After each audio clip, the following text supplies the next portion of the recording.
Okay. All right, so how are you doing today? I'm good, thank you.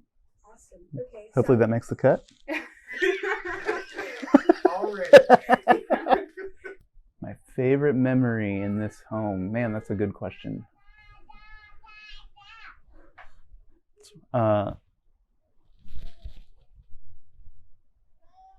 Okay, yeah, they're working on that.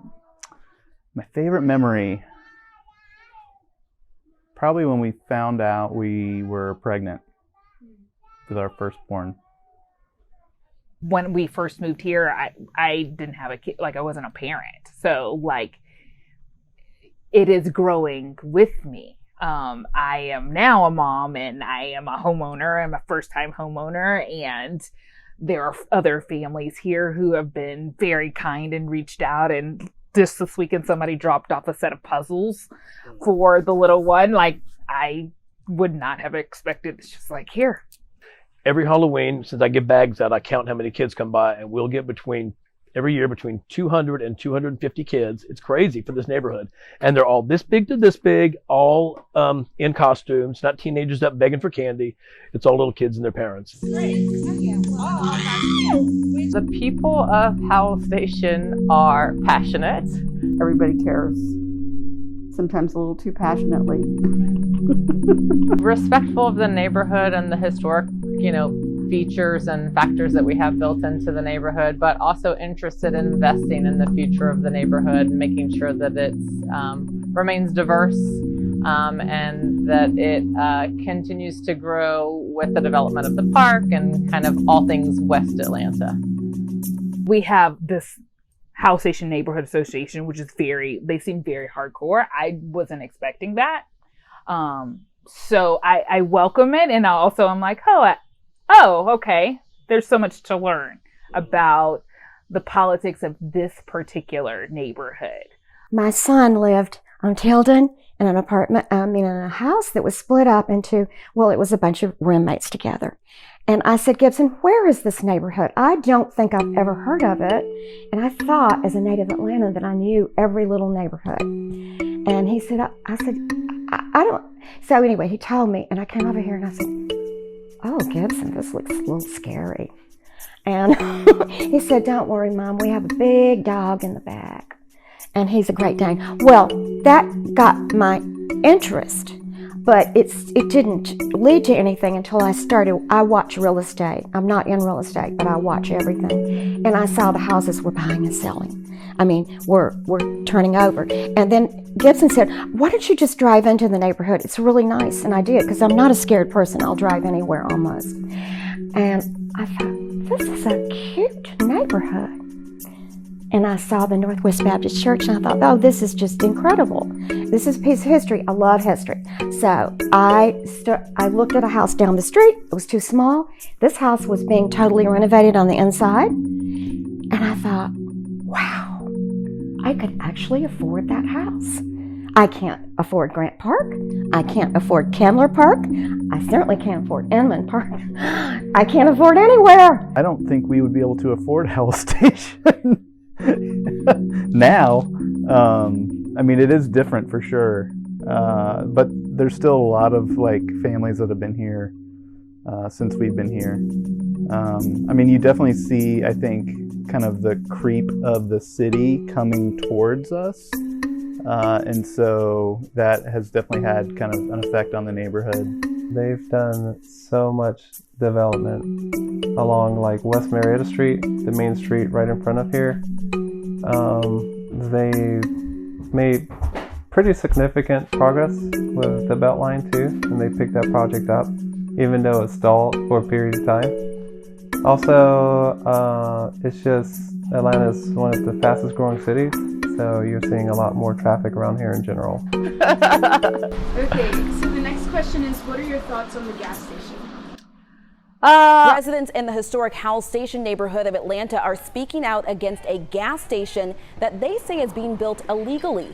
A group of protesters out near the property today say the gas station will sit too close to residential property and should not be allowed.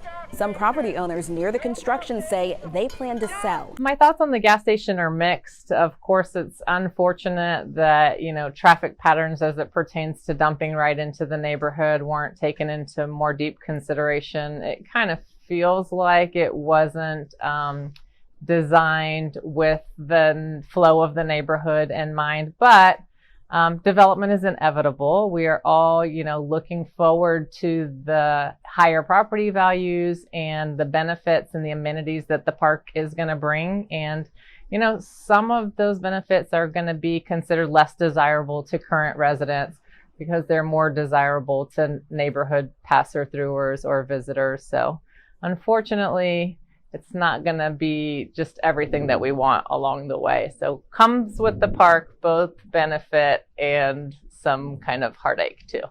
I actually bought the house to begin with because I had this idea that in a neighborhood, especially like this one at the time, I thought it would be a great idea to have a house where kids could go. And I thought it could be something where you tie in with Teach for America, where you have two people live in the house and one's a tutor and one's an art teacher. And I thought it could be like a neighborhood community type house for kids. And because I feel like parents are working so hard and things are really tough and trying to get kids' homework done and things like that when everybody's working, trying to put food on the table and a roof over their house. So I thought that would be a good idea. I still think it's a good idea. But then I got a divorce, so I needed the house.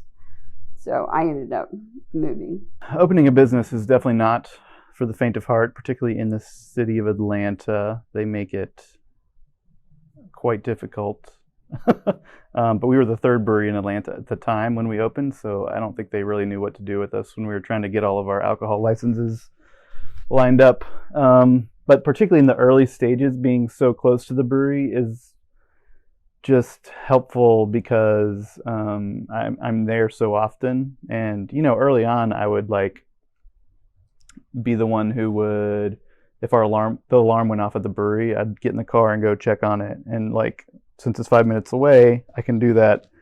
I just bring our dog and hope that everything's okay.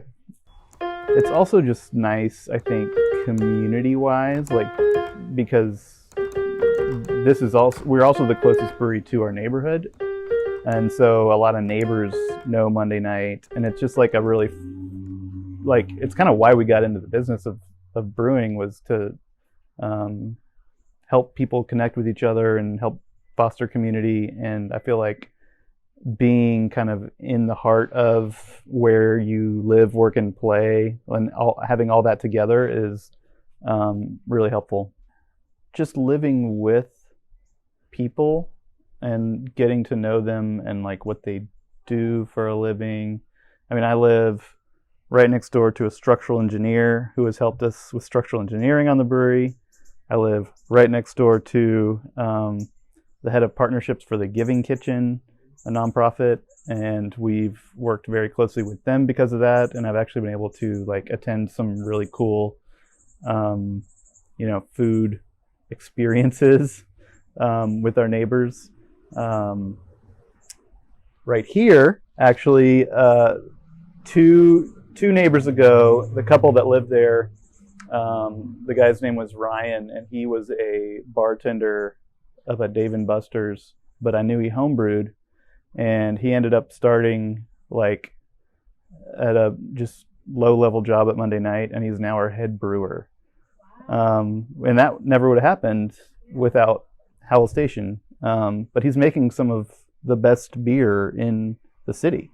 So I'm, excited about the couple of folks, but I actually expected there to be I've expected to be much more diverse. And it seems to not be. Maybe it's socioeconomically diverse, but in terms of race, I think it's a little lacking. so then like that makes me think about, well, what's happening here. I know, what's his name, Mr. Charlie down the street, right, like 3-4 houses down. I know he's been here for ages, but like what happened to his other folks or neighbors or whatever, like what is this? Who are these people?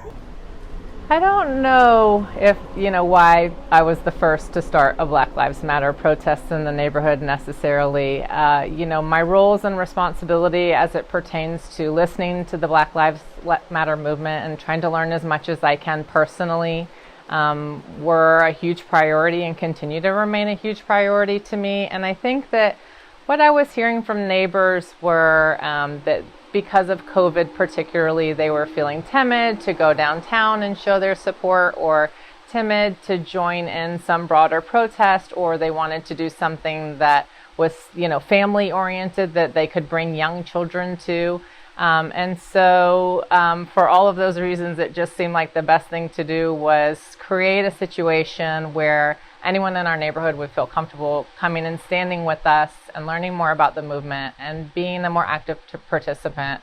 And it doesn't have to mean go downtown and stand with the protesters there, that we can kind of do our own thing and make sure that our voices are heard. The big difference I see is the neighborhood activism. Very active, extremely active. In your face, no gas station. I always say it's like having an eagle nest in every house, because the mothers, they're watching the neighborhood. So I don't have to do anything anymore. They watch and make sure if somebody comes in that they don't think lives in the neighborhood, looks like they might be causing trouble, they get on that neighborhood website and they walk them, computer to computer until they know they're gone.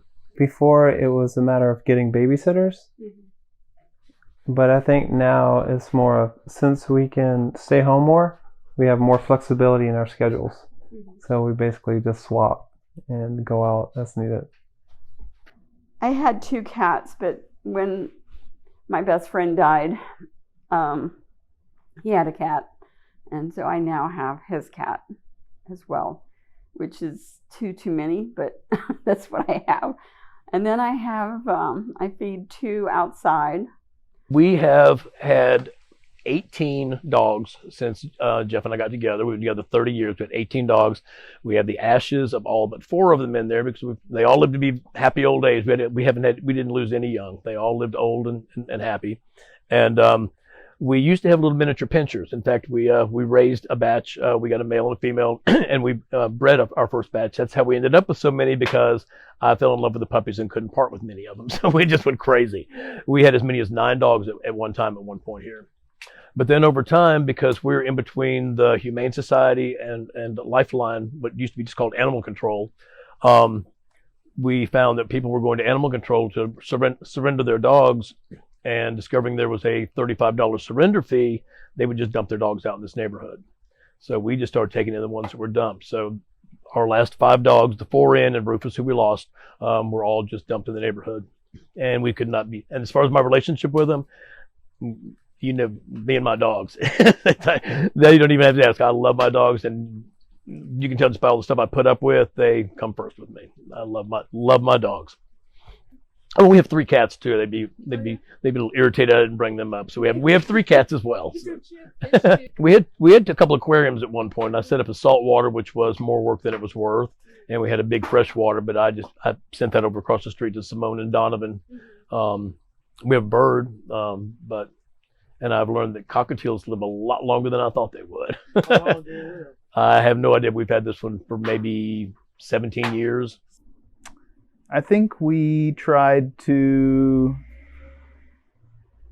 make this neighborhood a place where we actually lived and not just slept, if that makes sense. So like, I'd hope we were remembered for getting to know neighbors and, having dinners with them and just kind of living life. Honestly, I would want them to know, like, that's that house where those 2 lesbians lived. the two black lesbians that had the Stacey Abrams campaign sign up for like a year and a half after the campaign was over. And that's okay. Like, we're both, you know, we're two educators and we're two like upwardly mobile black women who wanted to raise their family in the city of Atlanta, and we're able to do that. And it's possible, you know, like it's possible to live in the city as a black person, as a black queer person. Absolutely. Providing my family, myself, my kids as a way to play around with people and to meet new people and to have fun. If I were to leave Howell Station today, I would just want to be remembered as a good neighbor, somebody who was an active participant in the things that impacted the neighborhood, somebody who was an active participant in things that impact our city and our country and our world, and somebody who just really, brought value to the neighborhood and maybe a couple laughs along the way too. I started cooking chicken for all the neighborhood dogs to come by. Our good friend and neighbor Lena, who we just lost to moving recently, she actually got me a t-shirt that had a Chicken Man printed on it. It's got the neighborhood logo here and Chicken Man printed on the back. So that's how I'd be remembered. You know, I like having a lot of people, and I really like having a variety of people. That before I moved here, that was something that we used to do when we lived over in Ainsley, and I loved it because we'd have artists and doctors and you know. It just made me a better citizen. Living in Howell Station has made me a better citizen.